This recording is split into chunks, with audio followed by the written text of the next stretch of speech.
Today's show is sponsored by the multiorgasmicmama.com. If lack of confidence, low libido, or guilt and shame around your sexuality are the cause of your bedroom woes, the hot wild sex you never have anymore, or the transition into motherhood that sucked your libido dry, let me help you get your mojo and magnetic feminine spark back.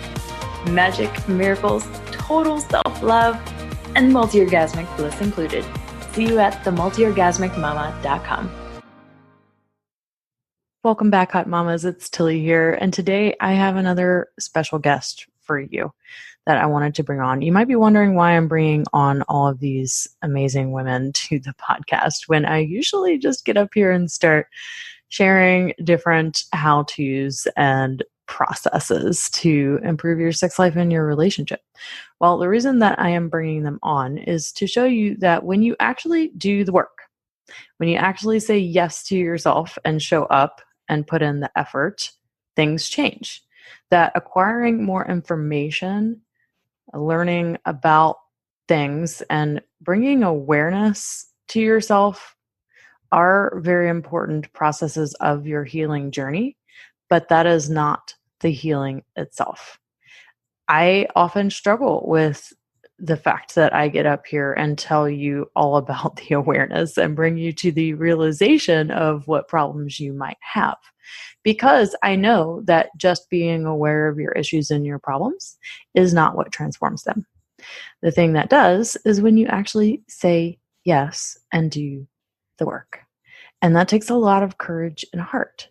So for all of those that have said yes, I have brought them on to this podcast to share. I had literally no idea that so many of them would want to proclaim it from the mountaintops that every woman on the planet should do my coaching program. And I know that not every woman on the planet can, but I just want to show you what is possible for you when you finally decide that you've had enough and you stop making excuses for yourself about why you can't do this now. So I am bringing on to you our youngest member of the Sensually Embodied Woman group coaching program ever, Shalita. So Shalita is going to share all with you about her journey in the program. And at the end, I want to just preface it before, so you hear it again after her interview. But I have a special request from you, all of my listeners. Thank you so much for listening, by the way. I don't take it for granted that you show up here and listen to me every week. It's so amazing to hear from you all. And I want to hear from more of you because I don't have any way of knowing who actually listens to my podcast. Right now, we're at about 6,000 listens a month of the podcast, and I have no idea who you are. So I would love if you would go to Instagram, if you are on Instagram, and follow me at tilly.storm. And send me a DM. Send me a DM letting me know how you found out about the podcast, what you love most about it, and what you're struggling with that you listen in for. I would love, love, love if you did that because I'm trying to learn more about you all and what you want and need from the podcast. So that would really help me. And also it would be a way for us to meet and actually get to know each other. So it doesn't feel like I'm just literally talking into a microphone every week because it is a little weird sometimes. Anyway, head to Instagram. Follow me at tilly.storm and send me a DM letting me know how'd you find out about the podcast, what did you love most about it, and what are you struggling with that you're listening for. And in the meantime, here is Shalita. Welcome back, Hot Mamas. It's Tilly here, and today I have another special guest with us, Miss Shalita. Hey, Shalita, how you doing? Hi. I am good. So everyone, hello here. I'm Shalita, and I'm from Bangkok, Thailand. And I'm 24, going to be 25 next month. And I work in a corporate job, and I'm a consultant. Great to be here with everyone. Amazing. Thanks for sharing a little bit about you. I love how when you sign up for this program, you're like, yes, I'm 24. And I'm like, yes, this is our first official Sensually Embodied Woman. Amazing. So I'm curious, what is it that sparked your desire to join a program like this? Well, so I'm going to start with like how I got into it from the beginning. So I knew I wanted to do something about Tantra. I knew I wanted to learn about genetics. And I was just like going through YouTube and Google, and I was like, I can't learn about it just watching these videos. Like, I need someone to talk to me. Like there needs to be more to the information. I can't just insert something in and know I'm doing it right. And then I Googled like, Tantra or Jetic, and then somehow your website and your program popped up. And then I was like, this is interesting. And then I went to listen to your podcast and I connected and I tuned into like, your energy. And I felt I really, even before we had our first call, I felt really, really safe and really, really nurtured just listening to your podcast. And this is like before you get in, before I even started listening about the content. It's just the way you talk, or the way your voice, the way you articulate things. It really makes me feel like you are a really, really nurturing woman, and you genuinely want to almost like, it's not even coaching, it's more like a giving, like you want to give your heart out to people. And I really felt that from you, and that's why I connected with you. And then this is so far has been even more than I asked for when I first joined. Yeah, that's my honest answer. I never told you that. Oh, thank you. So lovely to hear kind words. Well, other than being Tantra and JDEG curious, what were you struggling with in your sex life, relationships, love life before we started the program? So I actually, when I was younger, when I was in university, I was in a very codependent relationship, and I it was beautiful. I learned a lot from it. I grew so much from it, but it was also very toxic because we were both just projecting our own fears and insecurity on each other, and it became very, very toxic. And I knew that there was a lot of issues with boundary. There was a lot of issue with not honoring our own will and not honoring another person's consent, not just on bed, but in pretty much everything in life, because like we were both very insecure people, and we needed like someone to be there and say, I'm doing something and this is supposed to confirm something about your identity or something that fulfills you, right? And that was really toxic. And we broke up many years ago. It was a long time before we started this journey, the Sensually Embodied Woman, together. But there were still a lot of trauma in me. There was still a lot of, unless I am a certain way, I am not a desirable woman. Unless I unless I do something, then that pleases him. Unless I am a certain way, then I am not good. And that was pretty big, and that was stopping me from fully engaging in life, not just with other romantic partners, but just in life. And I felt like it's not fair. It's not fair on me. It's not fair on other people around me, because I deserve the best version of me and they deserve the best version of me. And I need to do something about that. And I feel like this program, it's not just about a better connection with sex life. It's a better connection with ourselves, because how we ask for what we want on bed is pretty much how we ask for what we want in life. And that has changed drastically since I started this program with you. Oh, yay. I'm excited to get Yummy. very excited to get into the details. Yeah. And I always found it so amazing how much awareness Shalita has had. And she's probably the wisest 24-year-old I've ever met in my life. She's so Just aware of inner psychology and workings of herself. Like she had this awareness before she even came into the program, which is so cool. Because I feel like that helped your results to be even more epic. But you also had like a lot of family trauma and family dynamics that were really affecting you from what I remember. Yes. Yeah. Do you want to speak to that a little bit? Um, Let me think which aspect. There's a lot. So first of all, just to go very high level, I'm Thai, and anyone who's Asian will understand that traditional Asian culture is very restricted. It's like sex is very shameful. As a woman, you're not supposed to talk about sex. If you talk about sex, you're shameful. Uh, Woman, um, it's ingrained. Patriarchy is ingrained in everything in Asian culture. So anyone who's Asian, raised in a very traditional Asian family, would understand. So coming to Thai culture, right? Everything has always been about the man, and everything is about seniority. So you can't like our debating is considered you talking back to adults. So you can't really say anything. You kind of just have to nod and say yes.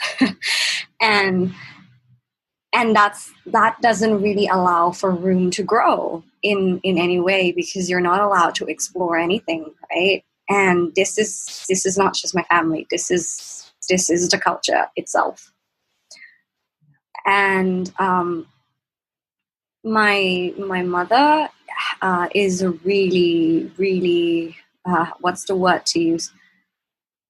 She's a really traditional Thai woman, in the sense that I remember that was during the program. I remember that was one day that it was a weekend, and I remember I normally I live in an apartment, and I told my mom, please don't come over this weekend. I just said that like you can come at any time, any day, just do not come this particular weekend. I remember saying that. I was very clear about it, and I don't normally say that.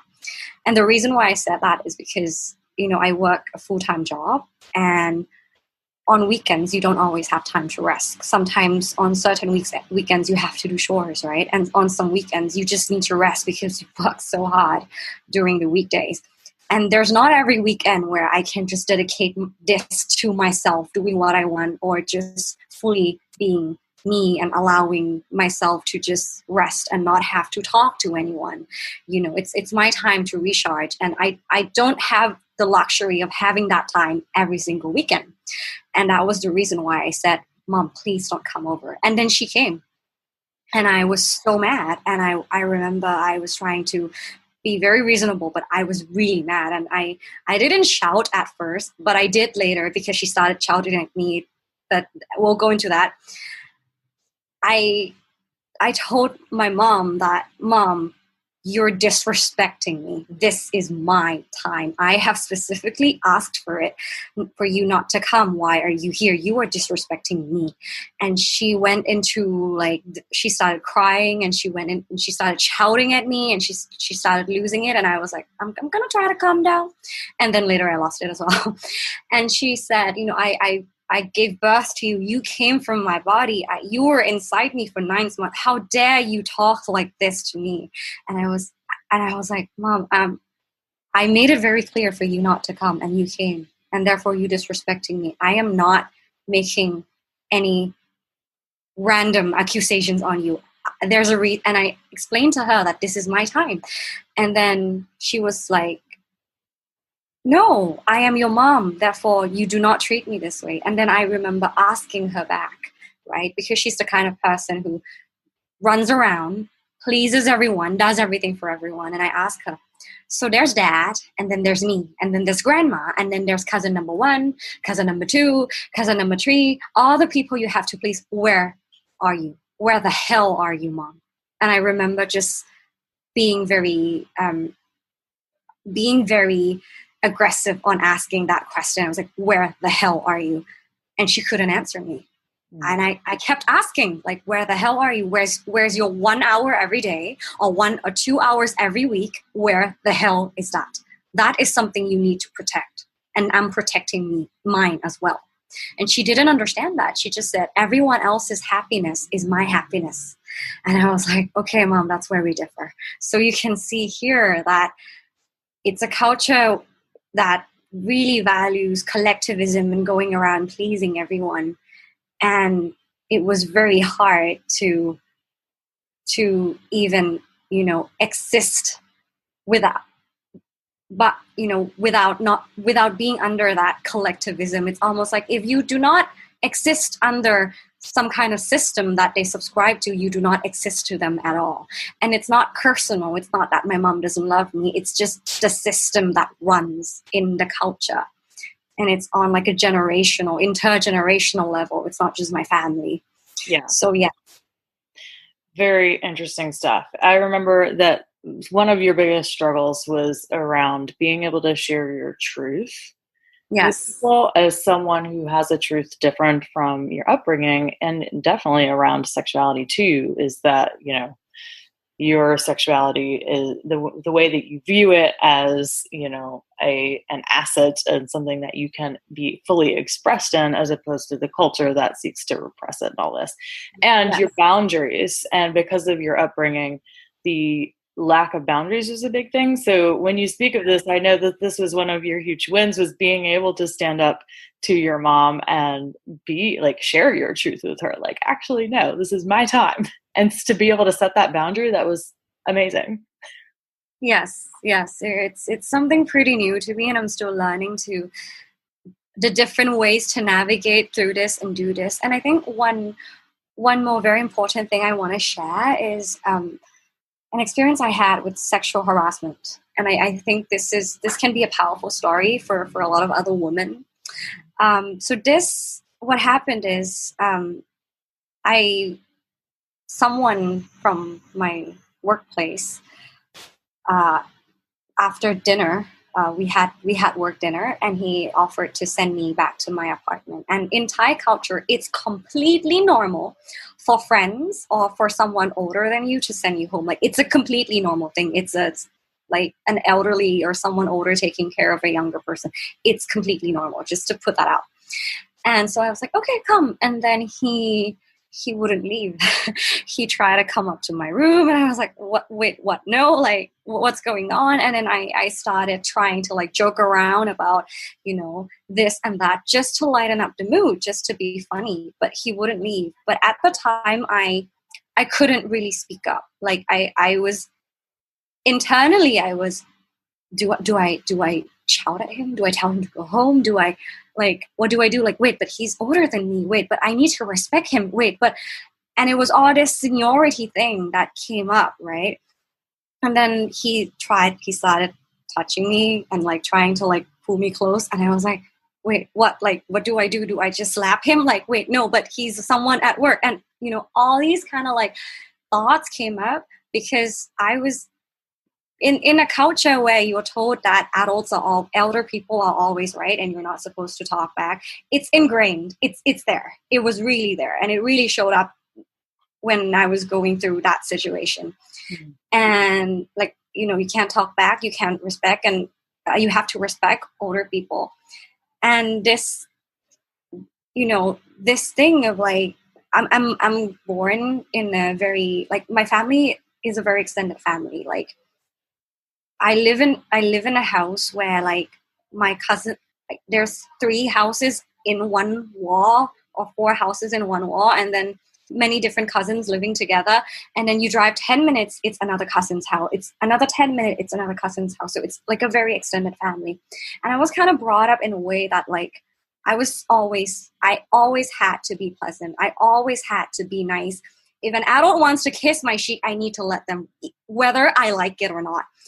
If I say no, it's rude. I need to allow, like, if an adult wants to hug me, wants to touch me, wants me to whatever, I need to say yes, or else it's rude to an adult. And I think even though it comes from a place of love, what it was teaching me on the mind of a young girl growing up is you can't say no. You can't, like, even if my body tells me I don't like this adult, they haven't really made, rapport with me, I don't really trust this elder person yet, we've just met a few times, but if they want to hug me, I need to let them. It's telling me that I can't establish my own boundaries. And it's an added, like, it's an extra layer of boundary issues, because I'm brought up in a very extended family. Like, not every Thai person is brought up in this kind of extended family. So for some people, it's just mom, dad, and children, and in a very long time, see cousins. That's not me. I see my cousins every single week when I was young. So it was like very intense, like always have to be nice, always have to smile, and being the center of attention, because I'm the first granddaughter. I'm actually the first grandchild of my grandma. So it was like everyone attention on me, and it was like too much, And so when it translated into a situation where there's an elder person from work harassing me, I couldn't say no, because inside it's like, no, but this person's older than me. This person's older than me. And it was kind of very subconscious. Like it wasn't something I did know how to navigate at the time. And then it took me a really long time to come back and really understand that, it's not, you can't, to make the sound of a clap, you need two hands, right? And so it wasn't just his doing. I contributed to the sexual harassment situation by not being strong in my boundaries. Had I been stronger, the situation would have been different. It might still have happened, but it would have been very different. I wouldn't have been so silent in that situation. And doing this, and then we started working on this course together. And I remember during the course, I came home one time, and then there was a cousin gathering, and an elderly man, an elderly man in my family, he mistook me for another cousin, so he thought I was someone else. And then he kind of like jumped at me and held me from the back, like just jumped at me and wrapped his arms around me from the back. And I was just like what the hell? Like what's going on? Like, who's jumping at me? I was shocked, And he saw me and he was like, oh, I'm sorry, I mistook you for another cousin. And I just turned around and I just said very calmly and very assertively, even not without thinking at all. It just came from like a really deep place inside. I just said, you do not touch my body without my consent. And I just kept repeating that. And inside it, I didn't say it out loud, but what I was thinking was that I don't care how old you are, how young you are, I don't care what gender you are. If you don't have my consent, you have no right to touch my body. And I just kept repeating that until he said sorry. That was kind of really huge for me as well. Yeah, I really wanted to share that with you and the rest of the world, whoever is listening to this. Yeah, you have the right to your own body. You have the right to everything in your life that is yours. Yeah. I love that. Thank you so much for sharing a vulnerable story like that. I remember when that happened. That was a really, really big win for you. Yeah. And it was really interesting because that elderly cousin, he's a male cousin. That elderly male cousin, a few years ago, he was the one who went to my mom and he said to my mom, your daughter is very competent. She's such a smart person. It's a shame she's not born a man. If she's a man, you would have been able to worry less about her. And I was like, wow, how dare you say that about me? You are disrespecting everything that is me because I am a woman. And a few years later, for me to be able to say that to him, that you don't touch my body without my consent, it's just huge. I didn't even know it. Like, I wasn't thinking about that, paradox, that storyline when it was happening. I was just standing in my power. Yeah. And I thought about it later that, whoa, you actually said that to my mom a few years ago.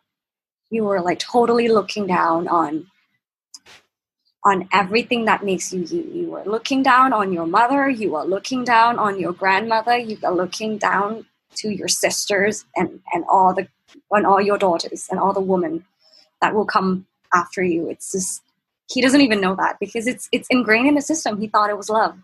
Yeah. Well, Shalita smashing the patriarchy in Thailand. Start somewhere, babe. Yeah. Love it. Gently smashing. What was that? Gently smashing, yeah. Gently smashing, exactly. Yeah. Freaking the fuck out of people. It's a new terminology I've been using with my friends, you know, like strong women, strong ladies. We would be sharing our stories and we would just go, yeah, I look forward to hearing your stories on how you freak the fuck out of people by just being you. Like, this was our conversation. I thought it's interesting to share, like, just by being powerful and just sitting in our own power. Let's go around freaking the fuck out of people. That's what I think about. I love it. Yeah.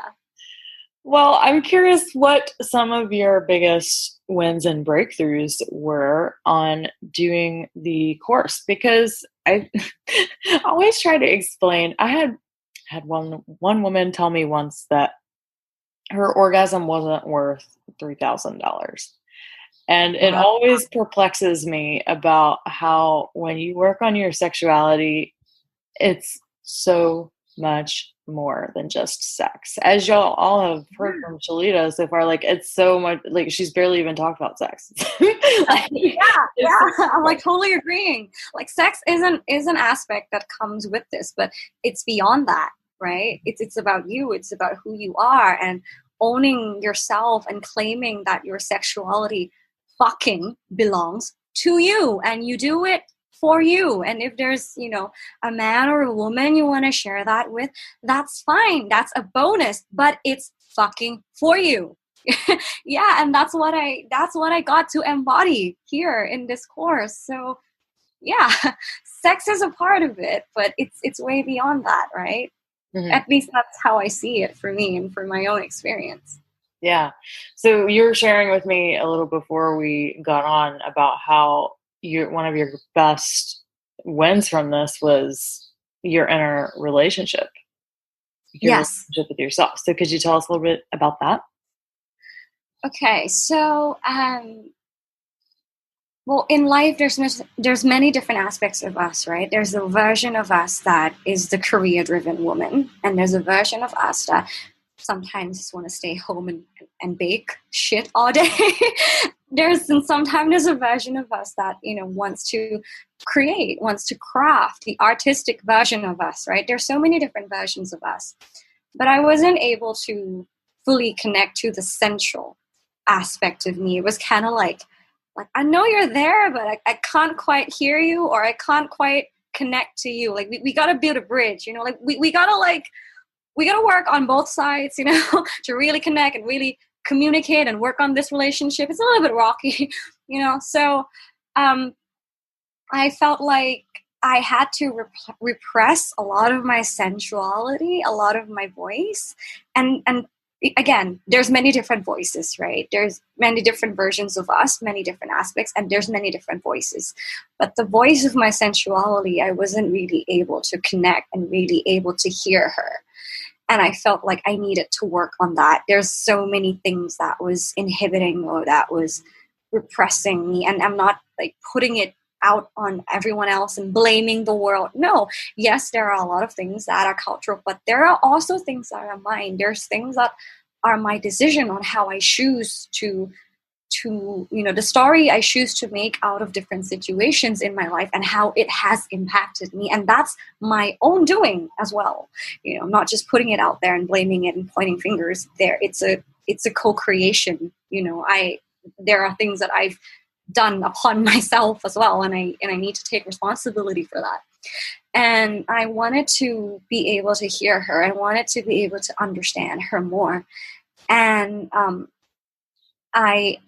I can say now that I am able to connect with her more. And I think this, you know, it's a relationship that you have to that you're going to have to be working on for the rest of your life, because your relationship with yourself and all the different aspects of yourself is something that changes over time, and you need to work on it. Maybe in a certain phase of your life, you'll work on certain aspects, and in another phase of your life, it will be a different aspect. When you're a mom, it might be different aspects you need to work on, and it's different for everyone. But at least for me, I see it as this is like a door opener on creating and building a relationship with my own sensuality. But it's something I'm going to have to be working on for the rest of my life. So I'm not saying, it's this course for me is amazing. It has opened up so many things for me, but it's not like, oh, my life is going to be perfect after this. No, I'm going to have to be working on myself for the rest of my life. It's not like a lottery ticket and then you get it and then it's over, right? And for me, I feel like, I now have more in my toolbox. Like before I would have like red and yellow and green. I'm just making it up. But now I have like my sensuality. What color should we give to it? Pink. Orange? Let's say orange. So now I have orange in my toolbox as well. And now I can choose when I want to connect to orange, when I want to connect to my own sensuality. And maybe another time, in another situation, I might want to use the color blue. And I might say, sensuality, I'm going to put you back in the box. I'm going to take blue out because I'm going to need this. And now I have more in my toolbox that I can use in how I deal and navigate through life. Yeah. So it's not like, oh, I'm going to be sexual all the time, go to work and be super sensual. No, it's not like that. It would be fun to do that, but no. Yeah. It's about having access to it. And that's what. Yes. Yes. Like growing up, we want all the 112 color pencil box, but when there's only 8, we're like, oh, and it's not like you used all 112, but you sure love having access to it. And sexuality is absolutely a piece that we want access to frequently because it's such a huge part of our life. And it's so important. Yeah. Beautiful. Were there any other big breakthroughs or wins that you got that you'd like to share with us? I remember before this call, you asked me the question, what is now possible for me? Mm-hmm. I have unlocked so many things that are now possible for me. Before this, I was very rigid, and I probably still am, but I'm a lot less rigid now. But I don't know how to relax. And it might sound like, oh, just go meditate. No, I really don't know how to relax. I'm always up in my head, or doing something, or needing, I'm always needing to be doing something, right? And it's coming from a place of thought, of a very go, go, go, go, checklist, tick, tick, tick, tick, right? And I know that this way of being can be useful in certain situations. But if that's the only go-to thing you have, it's so toxic. You know what I mean? And that's pretty much how I've been. And I didn't know how to fully relax and be in my own body. When I say relax, I don't mean just sleeping on the couch or on the bed. I mean be in my own body and just fucking feel how my body feels, right? And I didn't know how to do that. And with all the tools and the knowledge and the wisdom that you've shared, I am now able to drop into myself and connect to myself on a much more embodied place. It's not just coming from my head. I feel it in my womb. I feel it in my body. And it has made so many things possible for me. I want to reference a conversation I had with a friend that I think can be useful to the woman listening here. She was telling me, before when she was doing yoga, she said she had a very hateful relationship with her own body. She said that when she would do yoga, she would look at the man, or like a 70-year-old man, and be like, "Oh, you think you're better than me?" And this kind of hateful, cycle of thought would just continue, and she would just be hating on her own body. And if she makes a plan to exercise, and if she doesn't follow through, she'll just be like having this hateful conversation with herself. And she says now she wants to restart this. Now she wants to go, if you want to exercise, do it because it feels good in my body. If you want to exercise, do it because you love your body and you want to nurture your body, not because you want to judge your body. And eat because you want to eat, because it makes be in the sensation, feel the sensation. And I was like, whoa, that's embodiment. That is sensuality. You know, it's, I want to move because my body wants to feel good, because I want to move something through my body. There's an energy or there's an emotion that wants to move. I want to dance, not because I want to look good on the outside and have people look at me, but because I want to connect with me and just allow myself to be, you know, and whatever I feel in the moment, just do it. Just move, just allow it to move through your body, you know. And I was so stagnant before this. Nothing could have moved through me. Everything was like 1, 2, 3, 4, 5. Like everything was so like fixed. And now I'm able to flow. And I guess that's something really huge. And I'm still learning how to do that. But it's really huge for me. I guess that's something I want to share.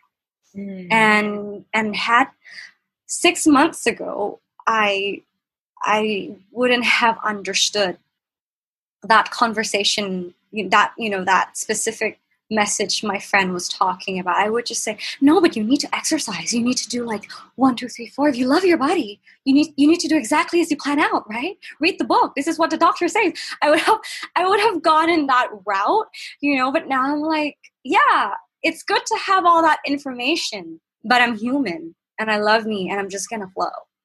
You know, I wouldn't have received that message from my friend the way I have received it, you know, recently, 6 months ago. So yeah, I think that's pretty big. And I really want to celebrate and share that. Hell yeah. That's amazing. I love it. That's why it's called Sensually Embodied. Yeah, I see you like dancing and I see you like just sharing about your own celebrations and just, you know, just owning it. And if you're not happy, just say, yeah, I'm going through a tough time. And if you're happy, just fucking celebrate it. And when I see that, you know, in you, I'm like, oh, someone can do that. Someone can own their sexuality and enjoy and dance the fuck off. You know, just enjoy. And so you're kind of like a reference point that I can go to. And I think that's so good. And what I really love about you, I know you didn't ask about this, but I just want to talk because I'm more sensual now and I want to talk now. What I want to really say is that there's a lot of people out there that preach and they go 1, 2, 3, 4, do this, do that, do this, do that. But you're not like that. You know, you really embody it and you really do it in your own life. And you don't judge in a way that you allow people to be exactly as they are and you invite them to grow and change. It's not like, oh, what you're doing is wrong and it's bad and you need to change now or else you're in trouble. No, you appreciate their past, you appreciate the way they've been and you integrate it into their own story. You know, it's not like, oh, you've been traumatized, let's remove all that and create a completely new identity. You don't do that. You do it in a way that honor your traumas, honor your lessons. It has made you who you are. It has made you strong. It has given you opportunities to grow and learn in different ways. And now let's see where we can move from here. And it's like, it's a very beautiful journey. And the way you approach it, it is so gentle, but it's so powerful. And I really want to thank you for that. Because I've met a lot of people who are like hardcore, tough love, like, you know, they hit you really hard. And if you don't change, you know, you're kind of doing something wrong.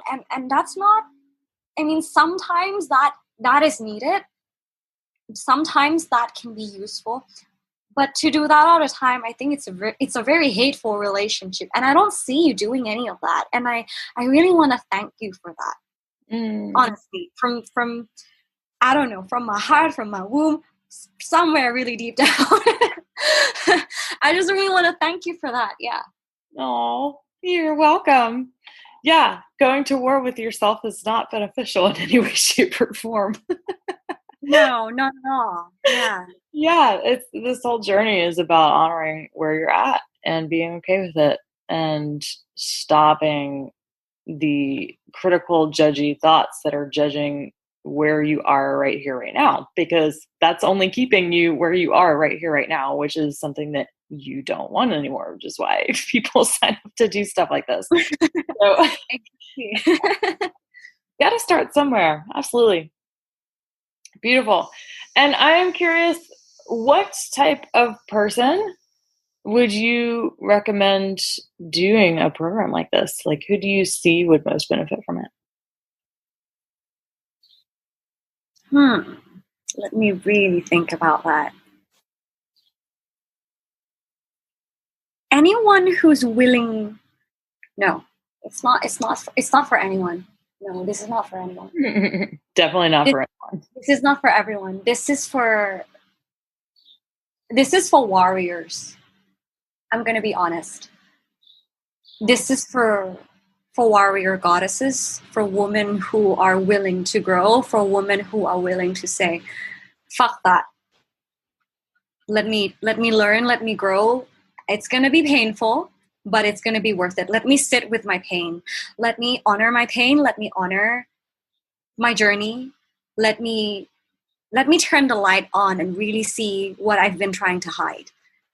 This is not for every woman. This is for warriors. And,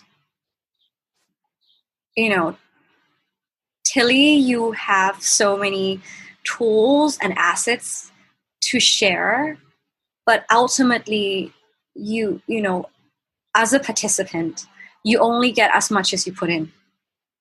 Like the tools can be like an amazing tool, but if you're not there, if you're not present, if you're not fully in it, if you're not making space, if you're not making time, if you're not fully honoring your journey, if you're not fully dedicating to you, you're not going to get much out of it, and that's my honest answer. So this isn't for everyone. This is for warriors. Yeah.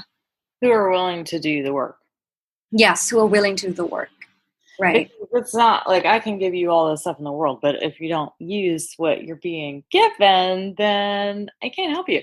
And I'd say, like, I love how you said that my approach is gentle and everything, but I find, and I've heard it reflected back to me, and correct me if you think I'm wrong, but I'm very adamant about y'all continuing to do your practices. And if anyone gets off the track or falls off the wagon, which it happens, right? Like you see it happen in the group, and I'm pretty good about pushing you to, okay, can you get back up and press play and do it again?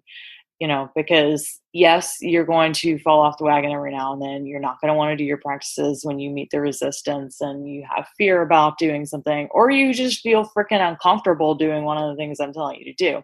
But if you can just press play and push yourself to just do that one little thing. It's always about, can I just press play? It's not about, can I actually just like do the whole thing and do it perfect? I don't fucking care if you do the whole thing and do it perfect, but you just have to be able to love yourself enough to go in and give yourself the opportunity to do it in the first place. Yes, the consistency. I love that. Yeah. Cool. And what's one of your favorite aspects of the program? I didn't ask you that before, but I'm curious to hear. What's one of your favorite things about the program? Actually, I thought of that a long time ago, but I never really shared. I think it's about the group energy. Mm-hmm. It's the group energy. It's hearing other people's story and reflecting it back and understanding that you might grow up in completely different cultures, have completely different experiences, but being a woman is such a universal thing. And there's so many things that we go through And ultimately, it boils down to the same theme, to the same wound. It just shows up differently in different cultures. But it's ultimately the same thing. And to see that and to realize that, wow, like I am connected to every single woman in the world because I am a woman.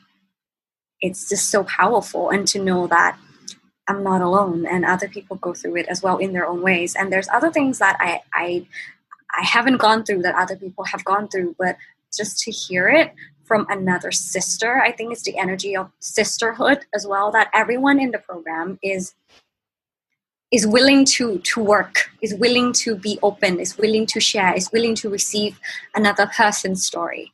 And I think that that is so fascinating. And to see someone grow, I remember like, I'm not going to say her name because I don't know if she wants to share, but one of our participants, right, she said she was a very manipulative person. And she was manipulating her husband for a really long time because she doesn't know how to ask for what she wants in an honest way. She doesn't know how to really stand in her own power and ask for what she wants. So it comes across as a manipulation.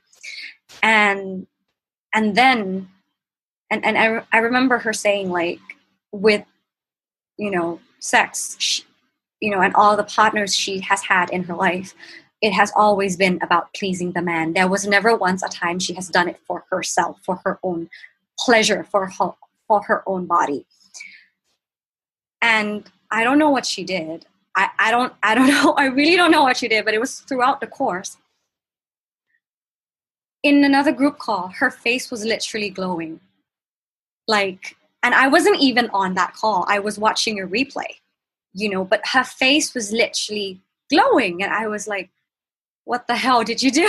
Like, you're like a completely different person. Your face is glowing. And to see someone and witness someone in their own journey, as one sister watching a journey of another sister, I think that is very powerful as well. And it's very comforting, and it's very confirming that, we're all going through this together, and maybe we're working on different themes, different wounds, but we're all going through it together. And being a woman is such a universal thing. Yeah. Oh, love that. Yeah. No matter what walk of life you're at, we're such a diverse group of people from all over the world, way different ages, sexuality, gender orientations. Like, it was nuts. We